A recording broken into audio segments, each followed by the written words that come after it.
ഞാൻ എന്റെ പേഴ്സണലായിട്ട് എന്റെ മനസ്സിൽ തോന്നി. ഞാൻ ആ വീഡിയോസ് ഒക്കെ ഒന്ന് റിവ്യൂ ചെയ്ത് കണ്ടപ്പോഴേ, നമ്മൾ ആദ്യത്തെ വീഡിയോകളാണ്. അപ്പൊ ഞാൻ ഒന്ന് രണ്ട് തവണ കണ്ടപ്പോൾ എനിക്ക് തോന്നിയൊരു കാര്യം വെച്ചാൽ, നമ്മളിപ്പോ എല്ലാ മേഖലകളിലും പുതിയ ടെക്നോളജികൾ വന്ന് പുതിയ മാറ്റങ്ങൾ ഉണ്ടാക്കി പല ആളുകളുടെയും ജോലികൾ നഷ്ടപ്പെടുക, ബിസിനസിന്റെ രീതി മാറുക, രൂപം മാറുക, ഇങ്ങനത്തെ ഒരു കാലഘട്ടത്തിൽ നമ്മൾ ജീവിച്ചുകൊണ്ടിരിക്കുന്നത്. പലരും അവരുടെ കരിയർ ക്രൈസിസിലുള്ള കാലഘട്ടങ്ങളാണ്. ഇപ്പൊ ഗൂഗിൾ തന്നെ ഇപ്പൊ കഴിഞ്ഞ ദിവസം നമ്മൾ കണ്ടു, ഒരുപാട് ഡെവലപ്പേഴ്സിനെ അവരെന്ത് ചെയ്തിട്ടുണ്ട്, ഫയർ ചെയ്തിട്ടുണ്ട്. അവരൊക്കെ ആയിരക്കണക്കിന് ആളുകൾ എന്ത് ചെയ്ത് പിരിച്ചുവിട്ടിട്ടുണ്ട്. ഒരുപാട് മൾട്ടിനാഷണൽ കമ്പനികൾ അവരുടെ സ്റ്റാഫിനൊക്കെ പിരിച്ചുവിട്ടുകൊണ്ടിരിക്കുകയാണ്. അപ്പൊ ഇത്തരത്തിലുള്ള ഒരു കാലഘട്ടത്തിൽ ഞാൻ തീർച്ചയായിട്ടും പ്രതീക്ഷിക്കുന്നു അക്കൗണ്ടിങ് മേഖലകളിലും ഇത്തരത്തിലുള്ള പുതിയ കാരണം പിന്നെ വലിയ ക്രിയേറ്റീവായ മേഖലകളിൽ പോലും എഐയുടെ അധിനിവേശം വന്നു കഴിഞ്ഞു. കാരണം നമ്മൾ മനസ്സിൽ കാണുന്ന ഒരു വീഡിയോനെ സൃഷ്ടിച്ചെടുക്കാൻ കഴിയുന്ന തരത്തിലുള്ള നമ്മുടെ ഭാവനയ്ക്കനുസരിച്ച് ഒരു ക്രിയേറ്റീവായിട്ടുള്ള സംഭവങ്ങൾ പോലും, കാരണം ക്രിയേറ്റിവിറ്റിയിലേക്കൊന്നും ഒരു തരത്തിലും ടെക്നോളജി വരില്ല എന്നാണ് നമ്മൾ ഒരു കാലത്ത് വിചാരിച്ചിരുന്നത്, അല്ലെങ്കിൽ ഒരു വർഷം മുമ്പ് അങ്ങനെ വിചാരിച്ചത്. പക്ഷെ അതിനൊക്കെ മറികടന്നുകൊണ്ട് അത്തരത്തിലുള്ള സംഭവങ്ങൾ പോലും വന്നു കഴിഞ്ഞു. അപ്പോൾ ഈ ഒരു ഫീൽഡിൽ ഇത്തരത്തിൽ പ്രത്യേകിച്ച് അക്കൗണ്ട്സ് എന്ന് പറയുന്നത് നമ്പേഴ്സിന്റെ കളിയാണല്ലോ, അപ്പം ഡിജിറ്റുകളുടെ കളിയാണ്. അപ്പോൾ ഈ ഒരു രംഗത്തും ഇത്തരത്തിലുള്ള ഒരു ടെക്നോളജികൾ വന്നു കഴിഞ്ഞാൽ പിന്നെ ഈ നമ്പർ ഓഫ് അക്കൗണ്ടന്റുമാരുടെ ആവശ്യകത ഉണ്ടോ എന്നുള്ളതാണ്.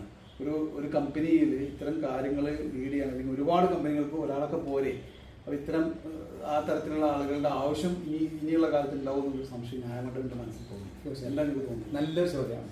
പക്ഷെ ഇതിനൊക്കെ ഇത്തിരി ടൈം തരണം ഇതിന് ആൻസർ പറയണമെങ്കിൽ. കുറച്ച് എക്സ്പ്ലെയിൻ ചെയ്ത് പറഞ്ഞ് തരേണ്ടത്. അപ്പോൾ നമ്മുടെ നാട്ടിൽ ഏറ്റവും അധികം ഉള്ള കമ്പനികൾ എന്ന് പറഞ്ഞാൽ MSME ആണ്. അതായത് medium small micro medium small companies. Multinational companies വളരെ കുറവാണ്.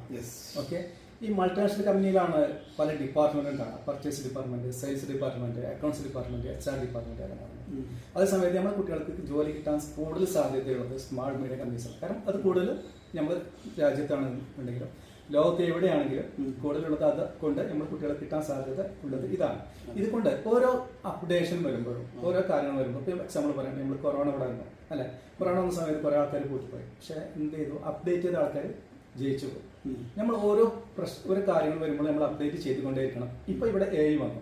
വന്നു കഴിഞ്ഞാൽ ഇവിടെ ഒരു അക്കൗണ്ടിനെ സംബന്ധിച്ചിടത്തോളം അയാൾക്ക് ഹൈ ചാൻസ് ആണ് കിട്ടിയിട്ടുള്ളത്. ഞാൻ പറയാം എങ്ങനെ കിട്ടിയെന്നുള്ളത്. ഒരു അക്കൗണ്ടന്റ് എന്ന് പറഞ്ഞു കഴിഞ്ഞാൽ വെറും ഒരു അക്കൗണ്ട്സ് മാത്രം കൈകാര്യം ചെയ്യേണ്ട ഒരാളല്ല അക്കൗണ്ടന്റ്. ഒരു അക്കൗണ്ടന്റ് പറഞ്ഞാൽ ഞാൻ പറയാറുണ്ട് ബിസിനസിന്റെ നെടുന്തൂടാണ്, അതിൽ ബാക്ക് ബോൺ എന്ന് പറയാറുണ്ട്. എന്തൊക്കെയാണ് അയാൾ ചെയ്യേണ്ടത്? അയാള് ആ കമ്പനിയിൽ ചിലപ്പോൾ പർച്ചേസർ ആയിരിക്കേണ്ടി വരും, ചിലപ്പോൾ സെയിൽസ്മാൻ ആയിരിക്കേണ്ടി വരും, ചിലപ്പോൾ HR ഡിപ്പാർട്ട്മെന്റ് ചെയ്യേണ്ടി വരും, അതുപോലെ അക്കൗണ്ട്സും ചെയ്യേണ്ടി വരും. അപ്പൊ ഇതെല്ലാം അറിയുന്ന ഒരു അക്കൗണ്ടിനെയാണ് ഇന്ന് പല കമ്പനികൾക്ക് ആവശ്യം. കാരണം വെച്ചാൽ ഒരു സെയിൽസ്മാൻ ആക്കേണ്ട ആവശ്യമില്ല. നമുക്കിവിടെ AI തന്നെ അടിച്ചു നോക്കി നമുക്ക് കിട്ടും എങ്ങനെ ഒരു പർച്ചേസ് ഓർഡർ ആക്കാം, എങ്ങനെ ഒരു സെയിൽസ് ഓർഡർ ഉണ്ടാക്കാം, എല്ലാം നമുക്ക് AI കിട്ടും. ChatGPT അടിച്ചാൽ തന്നെ നമുക്ക് കിട്ടും, ഇത് കാര്യങ്ങൾ കിട്ടും. അപ്പോൾ കുറെ സ്റ്റാഫിനെ ഒരു കമ്പനിക്ക് വെക്കേണ്ട ആവശ്യമില്ല. പക്ഷെ ഒരു അക്കൗണ്ടിന് നിർബന്ധമായിട്ട് വെക്കേണ്ടത്. ChatGPT ഇതായി കഴിഞ്ഞാൽ അവർ പേയ്മെന്റ് കാര്യങ്ങൾ ക്ലിയർ ആയിട്ട് കൊടുക്കുന്നില്ലല്ലോ. എന്തെങ്കിലും ഒരു അക്കൗണ്ടിന് എന്തെങ്കിലും ആവശ്യമാണ്. പക്ഷെ സെയിൽസ്മാനും പർച്ചേസിനും എല്ലാം വർക്കുകൾ വളരെ ഈസി ആയിട്ട് ഒരു അക്കൗണ്ടിൽ ചെയ്യാൻ പറ്റും. ഇതെല്ലാം കിട്ടും. ഇതെല്ലാം പഠിക്കുന്ന സമയത്താണ് അയാൾക്ക് ഹൈ സാലറി കിട്ടുള്ളൂ. ഇവരെല്ലാവരും വർക്ക് ചെയ്യണം. കാരണം ഒരു കമ്പനിയിൽ അക്കൗണ്ടിന് എപ്പോഴും ചില സ്മാൾ കമ്പനിയിലൊന്നും അക്കൗണ്ടന്മാർ കൂടുതൽ വർക്ക് ഉണ്ടാവില്ല ഡേ ടു ഡേ. അപ്പൊ മറ്റുള്ള വർക്കുകൾ ചെയ്യാണ്.